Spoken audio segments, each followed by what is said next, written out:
Hello friends, last lesson में हमने पढ़ा था कि सांप वाइब्रेशन से सुनता है, उसका कोई बाहरी कान नहीं होता।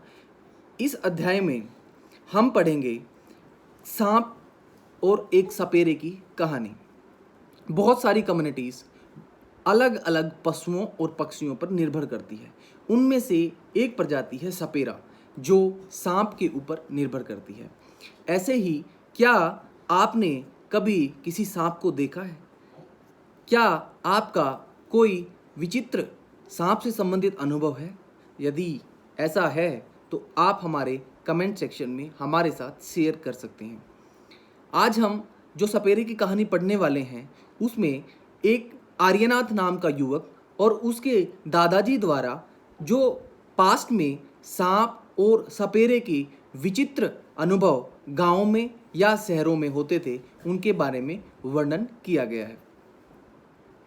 जैसा कि हम जानते हैं, हर आदमी की अपनी अलग अलग क्वालिटीज़ होती हैं। ऐसा ही डिस्टिंग्विश्ड क्वालिटीज़ आर्यनाथ में थी। वो बीन बजा सकता था और सांपों को उसकी धुन पर नचा सकता था। क्या आप में ऐसी क्वालिटीज़ हैं? अब हम अगर सोचें तो ऐसी प्रजाति जो सांप से संबंधित या सांप जिनका रोजी रोटी या व्यवसाय होता है, उनको हम कैलबिलियाज बोलते हैं। आप इसको इंटरनेट पर भी सर्च कर सकते हैं।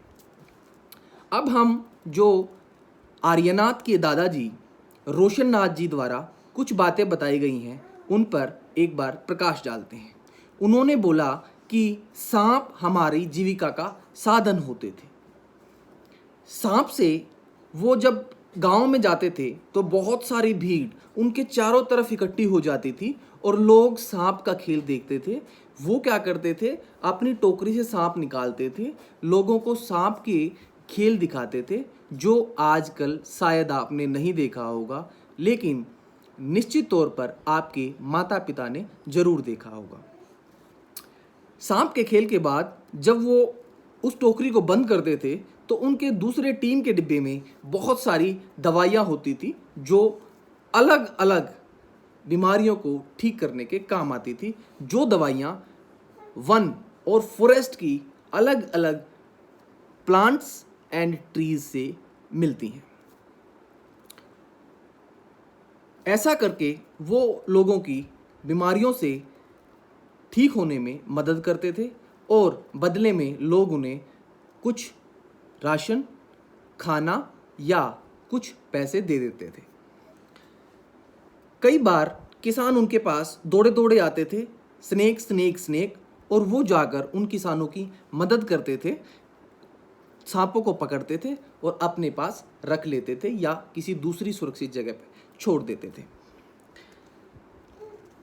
अब जो इनके पिताजी, आर्यनाथ के पिताजी को इनके दादाजी ने सांप के जो दांत होते हैं, 2 होलो टीथ्स होते हैं, फैंग्स, उनको निकालने का और जो पॉइजनस ट्यूब होती है उसको बंद करने का सारा वृत्तांत बता रखा है। लेकिन आजकल सरकार ने एक कानून बना दिया कि आप सांप का खेल नहीं दिखा सकते, आप किसी जंगली जानवर को नहीं पकड़ सकते, ये एक अत्याचार है। ऐसा कई और लोगों का भी मानना है। आप हमें बताइए, आपका क्या मानना है? कई लोगों का मानना है कि सपेरे सांप को बुरी अवस्था में रखते हैं, लेकिन आर्यनाथ के दादाजी कहते हैं कि सांप हमारी धरोहर है। जब हम अपनी बिटिया की शादी करते हैं तो उनको दहेज में या गिफ्ट में कई बार हम सांप भी देते हैं। Snakes we gifted to our daughters during their marriage. इनको कैलबिलियाज डांस बहुत अच्छा आता है।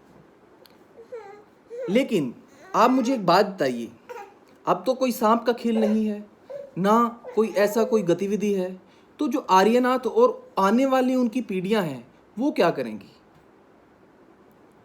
वो कोई बीन कंपनी बना सकती हैं, बीन पार्टी बना सकती हैं, लोगों को एंटरटेन कर सकती हैं, उनको सांप के बारे में बता सकती हैं, अलग अलग गतिविधियां कर सकती हैं। नॉलेज के लिए हम आपको 2 फैक्ट्स बताएंगे।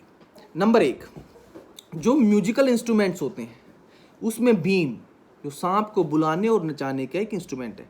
तुम्बा, खंजरी और ढोल, इनमें से ढोल को छोड़ के बाकी 3 इंस्ट्रूमेंट्स ड्राइड लोकी से बनते हैं।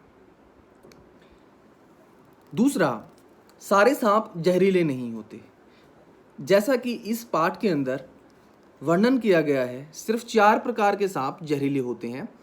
Number 1 cobra, number 2 common krait, number 3 Russell's vipers जिसको डुबोया भी बोलते हैं, नंबर 4 सा स्किल्ड वाइपर जिसको अफाई भी बोलते हैं। इनके 2 होलो टिथ होते हैं जिनको फैंग्स कहते हैं। जब ये किसी चीज़ पे कट करते हैं, किसी चीज़ पे बाइट करते हैं, तो poison travel through their poisonous tube and that persons feels the poison and its effects. अब जिसको सांप काट लेता है उसकी दवाई जो बनती है वो भी सांप से ही बनती है। अब आपके लिए हमारे पास 2 पर्सन हैं जो आपने करने हैं, और उनकी एक्टिविटीज़ को जो आपने किया उनको या तो हमारे कमेंट सेक्शन में या स्कूल में अपने टीचर्स को दिखाना है। पहले तो आप हमें ये बताइए कि क्या आपका कोई चिड़ियाघर जू एक्सपीरियंस है? If yes, then please experience how you feel if you were in place of animals in zoo. Question number 2 जो आपके लिए है, read something about Wildlife Protection Act. Explain what do you think. Is this law good or bad with reason behind it? आप बताइए जो wild life protection act है क्या वो सही है? अगर सही है उसका कारण बताइए, अगर गलत है तो उसका कारण बताइए। Thank you for watching this video. शायद हमने इस अध्याय का लगभग सारा मैटर कवर कर लिया। Thank you so much.